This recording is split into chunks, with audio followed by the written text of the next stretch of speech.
And I can use some of that pastel pencil to pick out some of those lighter areas in between the dark marks from earlier. And it really starts to bring it to life a bit when you see some highlight colour going down. And I continue on with that same pastel pencil, now starting to drag some of that lighter pigment that I put down earlier.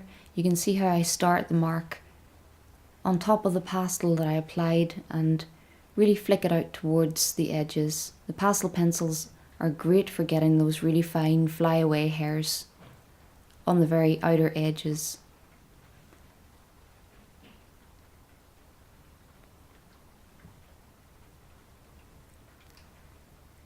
And this is a more rich brown Faber-Castell, so not quite as dark as the one I used before. I'll list these Faber-Castell colours in the description below as well.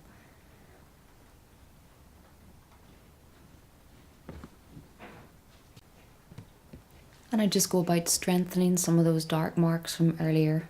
As you add the highlights, inevitably those dark marks become a little dusty, or you go over them a little with your lighter pastel, but they're always underneath. You can use the pastel pencil just to scrape away some of that lighter pigment and reveal your darker layer underneath.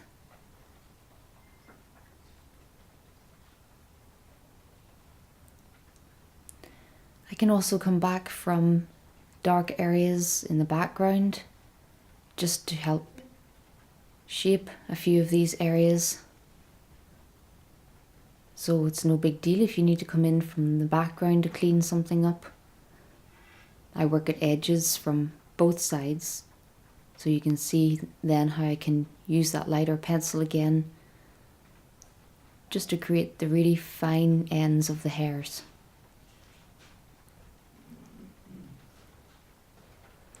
And I go back and forth between dark and light pastel pencils, working with reasonable pressure all the time, trying to refine those hairs. And now with the grey 26, I'm starting to pick out some of the little dots of highlight you can see on those main curls coming out. There's one main area on the curl where the light hits.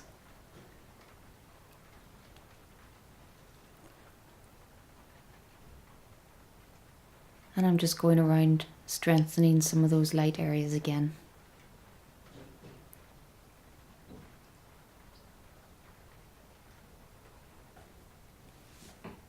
And I take some of the black Faber-Castell stick to strengthen some of those dark areas below the eye.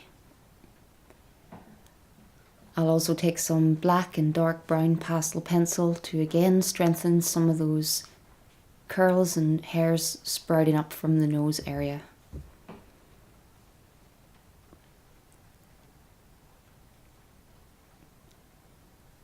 So it's quite slow progress at this stage, just building those lower layers, getting all those waves and curls nicely defined.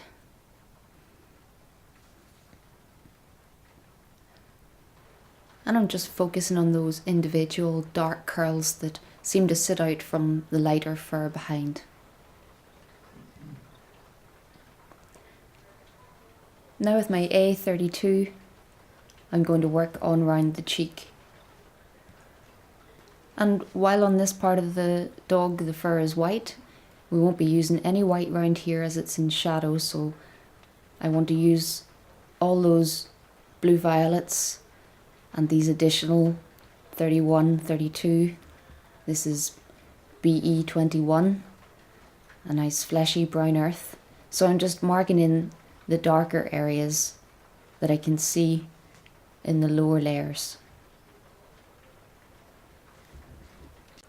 So although this isn't part of the eyebrows or the beard, I wanted to show you how I work on around this side of the face as it's in shadow, and it'll be really good for you to see which colours I use in that area. So this is BV1, the lightest lilac tone, and I'm substituting that for my white in the shadow areas, along with this BV7, which you see me using now.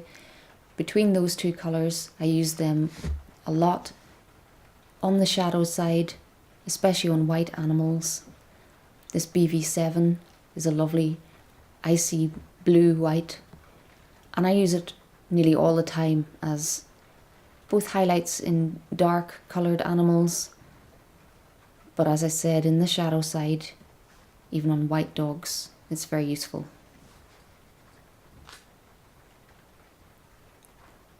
So I'm trying to pick out the main channels that the fur runs in.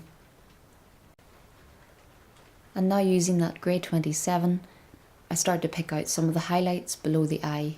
You can see where the sunlight just catches that part of the cheek, where the hair under the eye changes into the white fur.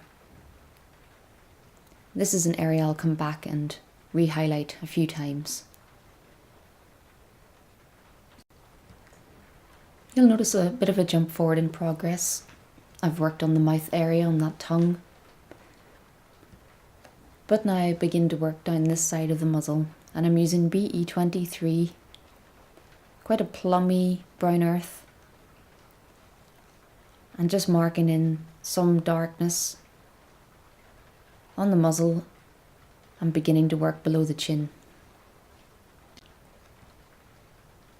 So now with my BV1, I'm just adding some of that under the nose on this side, as that little area is also in shadow, so I don't want to put any pure white in there.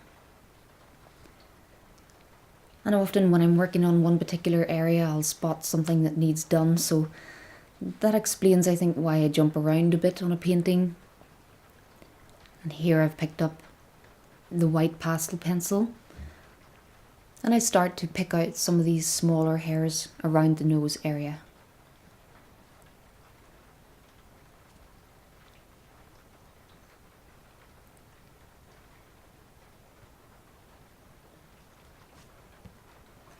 And this is BE14, and as with the other side of that beard, on this side I'm now starting to pick out some of the warmer areas, and also defining those dark areas in between the hairs. So that's BE6 there, my dark brown, and here BE13 then, as before. Try not to go too bright or too cool too soon. Saving the white, like here, for those brightest areas that are catching the sunlight. You can see how I use the shard here.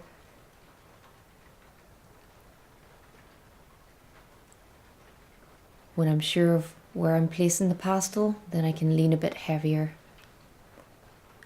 And once it gets blended in, it softens into the other layers below. So just moving my wrist and my hand around, trying to create these curves. As I come up the layers, I'm being a little more particular with the shapes of the marks I make, trying to get nice sweeping curves and make it look natural. So like on the other side, using that BE13 as a mid-tone to pick out these hairs with before they later get highlighted. And using that lovely rich red-brown Faber-Castell to go back in and add some warmth around those dark areas. There's so much warmth reflecting in the sun off this beard, so you really want to make sure that you don't let your colours get too dull or too flat. Now again with that useful shard of white. I think out of all the colours of pastel I have, I've probably got the biggest selection of shards and small pieces of all the light colours that I use. Quite often they're the ones that you're making your final marks with, your highlights, your smallest hairs, so I find they get broken down the quickest. And here I'm using a small piece of A32 just to start and bring some of these hairs down over the lip.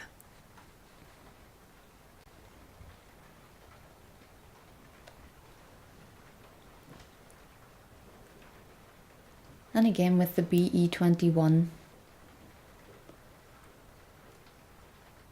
just stroking it quite lightly onto the paper, blending it in as I go.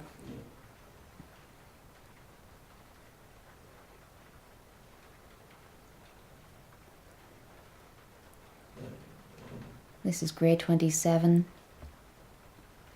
and I'm aware that these hairs look very stringy at the moment. I'm still just trying to get the main structure of them in. I'll worry about the finer details of them later.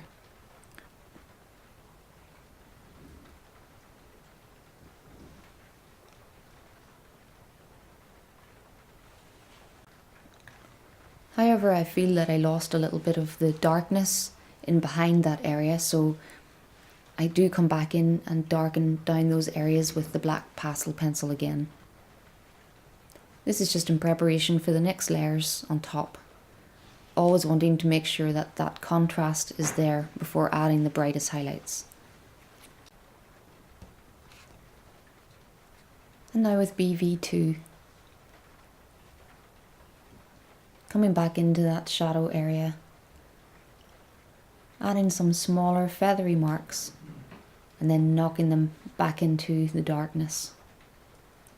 So even though you've coloured an area solid black earlier on, you can come back in with colour on top of that quite easily if you're working on a good pastel paper.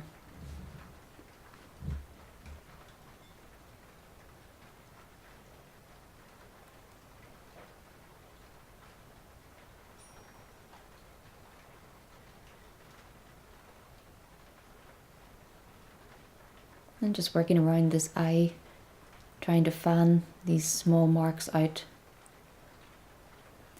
putting in some of this blue lilac before adding the warmer highlights.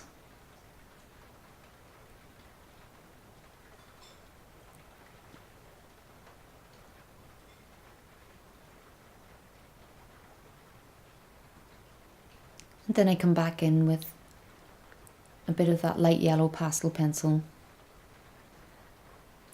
and add a few highlights around that area I've just worked.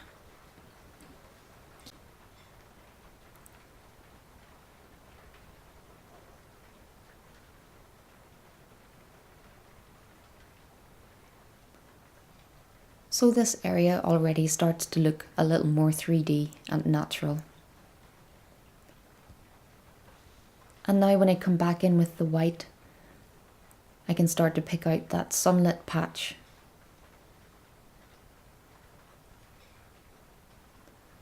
And when you save white for the really highlighted areas, then you'll actually notice your highlights a lot better.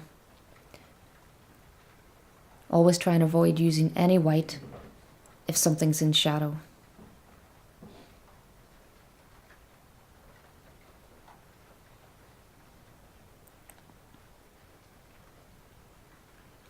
So again, just keeping a good eye on my photo reference, trying to get the sweep of those hairs.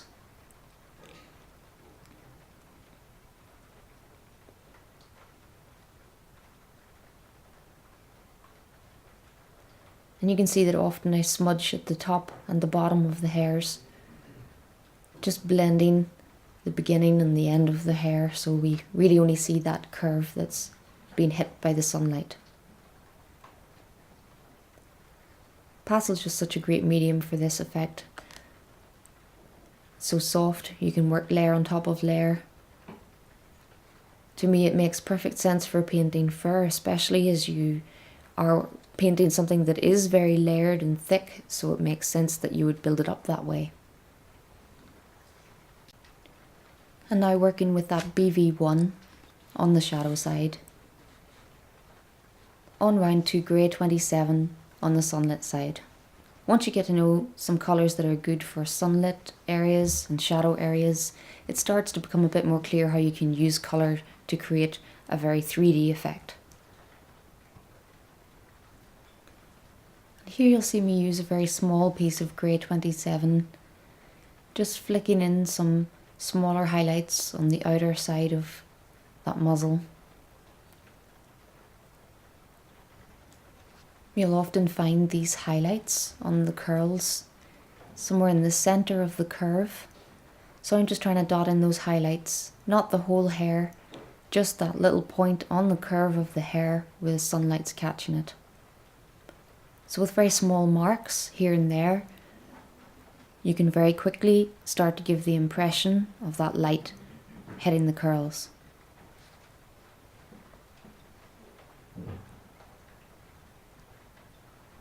I continue with that grey 28, focusing my attention on that side of the muzzle, picking out smaller curves,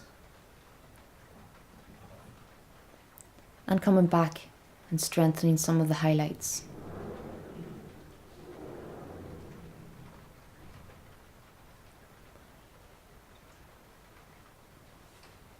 Now this pastel pencil is actually a Carbothello. I have a few of them. I use mostly Faber-Castell. They're quite similar in texture, so if you have some of these, they should work quite well on the velour for you too.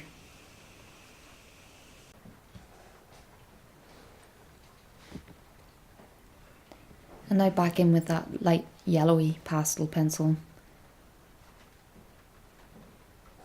Pressing a little harder into the paper now, really trying to get that pigment to move.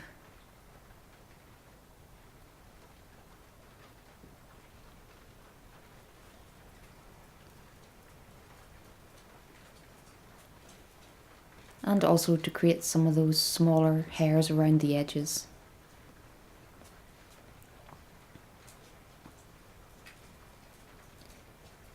And here was some A33, just continuing to build up the texture on this side of the face.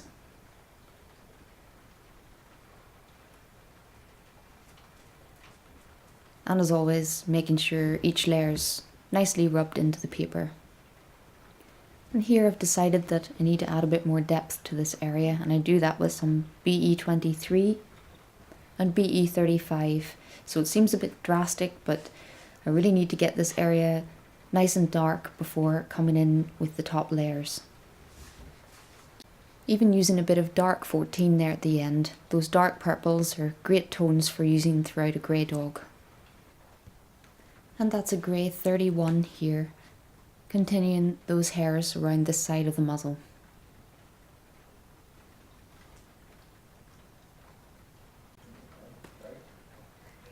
And I use BV1 and some BV7, just continuing to layer up more of this fur on the cheek.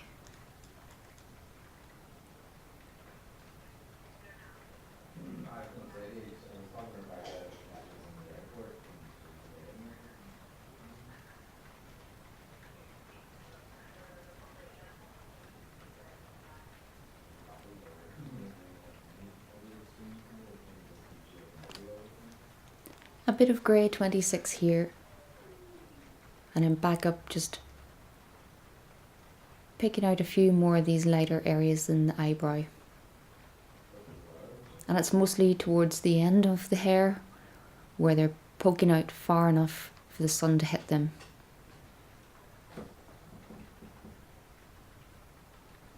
Just making some small marks,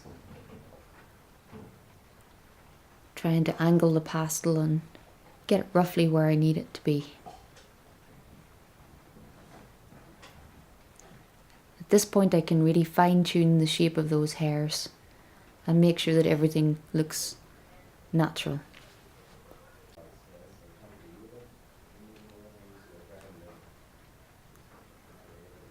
And now I pick up a nice sharp piece of white, and this time I'm really taking some care, turning my hand around, having a good look at where that pastel is going to make contact with the paper.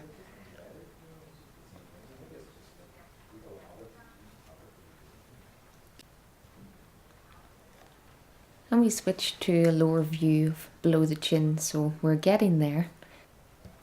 And you can see just how long I spend building up this type of effect. So you really just have to take your time and trust that each layer will bring it closer to the end result. So below the chin, using some BE35 along with some of that BE23, just as before, trying to make sure that that darkness is down before I come in with the lighter colours.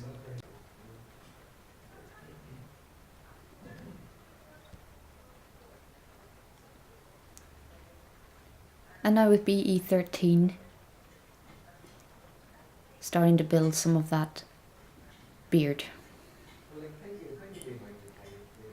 And I come back in with BE23, trying to pick out the waves and the shape of the hair as it comes from the lower lip.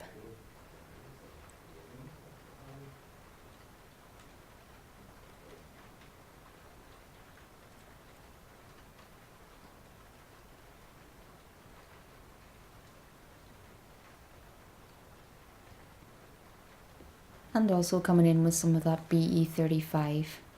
So like everywhere else, just making sure that my nice rich dark tones are down first so they can shine through the top layers. You really got to trust a pastel paper that it will allow you to build up more layers. I think everyone's instinct is to be a bit frightened to go too dark too soon.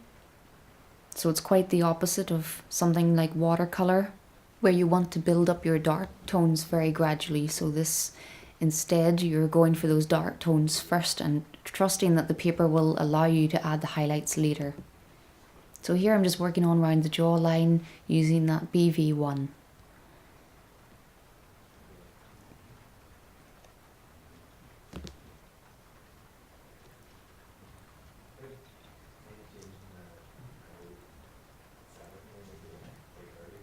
And here I'm using some of the RE13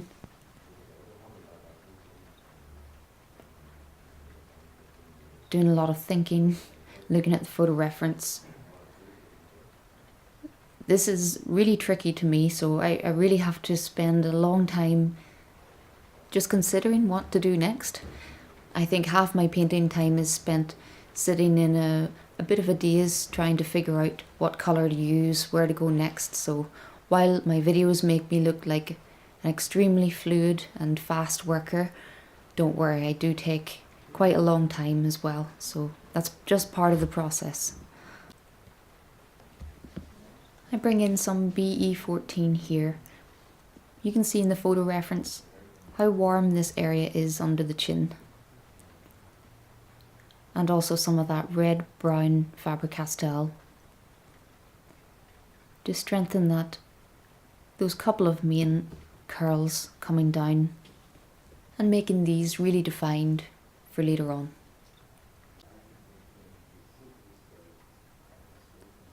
And then I come along with a bit more brown pastel pencil and create a bit more texture along the bottom of the chin.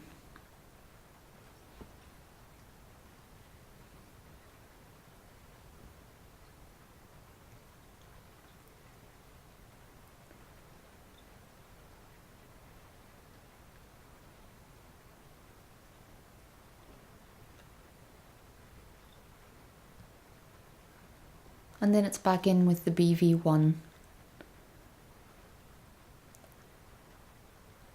Start to get the direction of some of that bottom row of fur.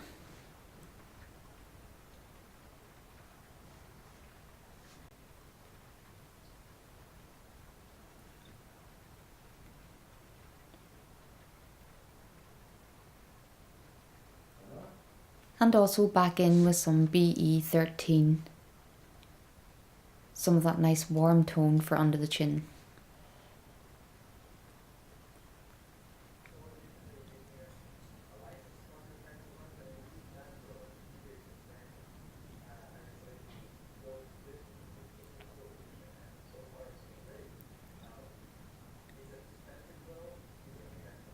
And in with some A19 now. Just starting to pick out some of the lighter tones under the chin.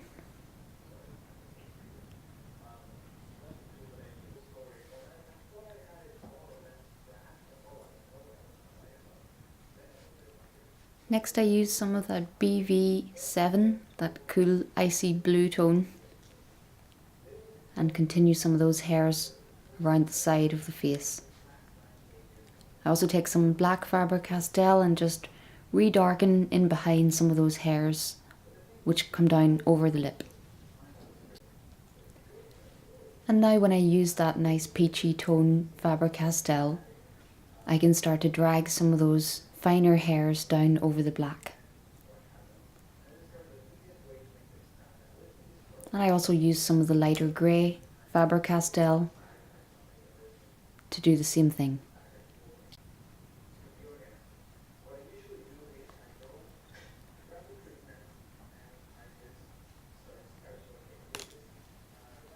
I'm making sure with that BE23 that I've got enough darkness in this area. You can see in the photo reference this middle section isn't being hit by any sunlight, so I feel I've gone a little bright here before, so just in preparation for the top highlighting colours, I want to make sure that I've got this area darkened enough.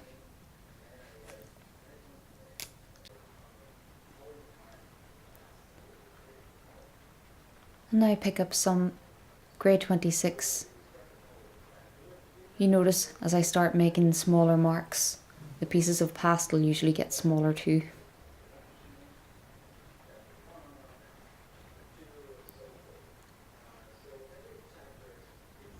At this stage, I'm just trying to pick out any areas that are flicking out, catching the light.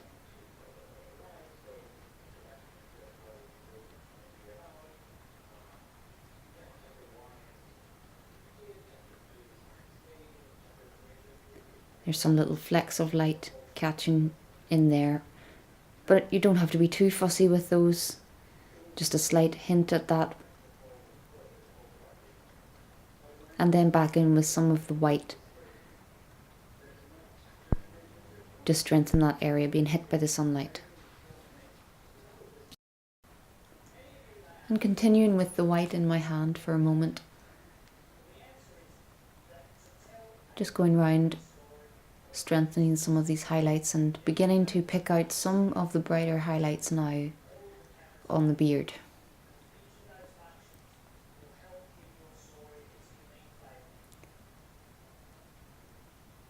So you can see when I hold the shard of pastel, many of you are complaining that the smaller shards seem to crumble under the pressure when you're trying to make the very smallest marks. All I can suggest for that maybe is not to apply as much pressure. When I'm making these marks, I'm not really pressing hard into the paper.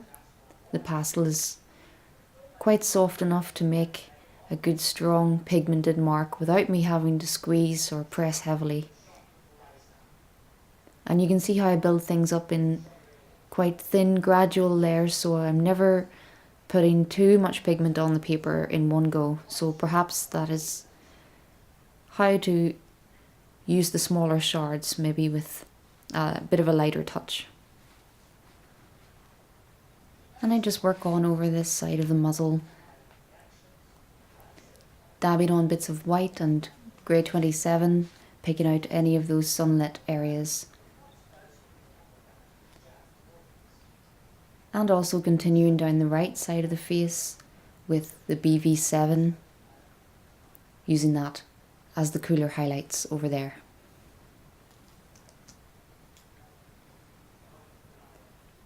So one last go at making sure this area is all nice and dark before I come in with the lighter layers.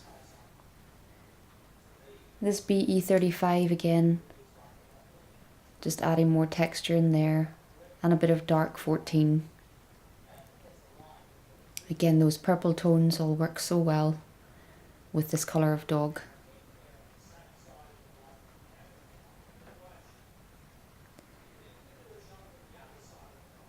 So here just using some light brown pastel pencils, similar to what I did on the eyebrow, only here I'm using a light brown pencil to come back in so that it's not too contrasted.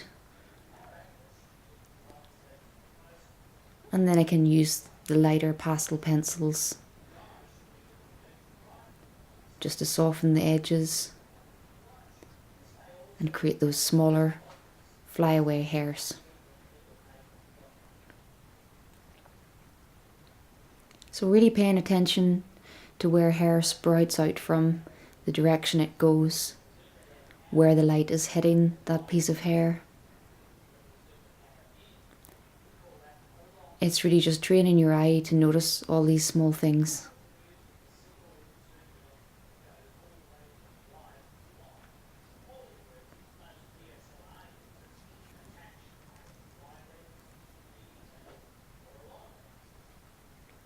And then I come in with some of the A colours, so A32, A33, and also some RE13, just adding some warm tones that are reflected under the chin.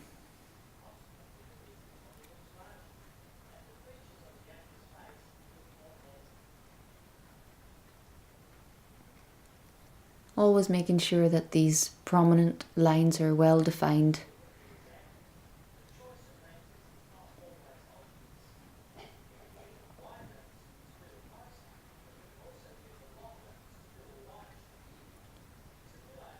And then I can use that lighter pastel pencil just to flick these edges out.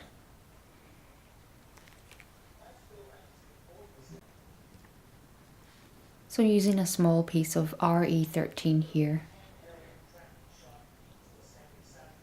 I'm just gradually building up these layers under the chin, just as I have done with the rest of the face. And we're coming really close to the end now, so well done for making it through the entire hour with me. I hope you haven't fallen asleep, and I hope that you take away lots of tips from this to apply to your own dog portraits. Of course, I'll be making tutorials on all sorts of subjects, not just dogs. But I know lots of you love dogs just like me, so I hope you enjoyed this tutorial, and I look forward to bringing you more content like this, and also seeing what you come up with after putting some of these techniques into practice in your own work. So until next time, happy pasteling.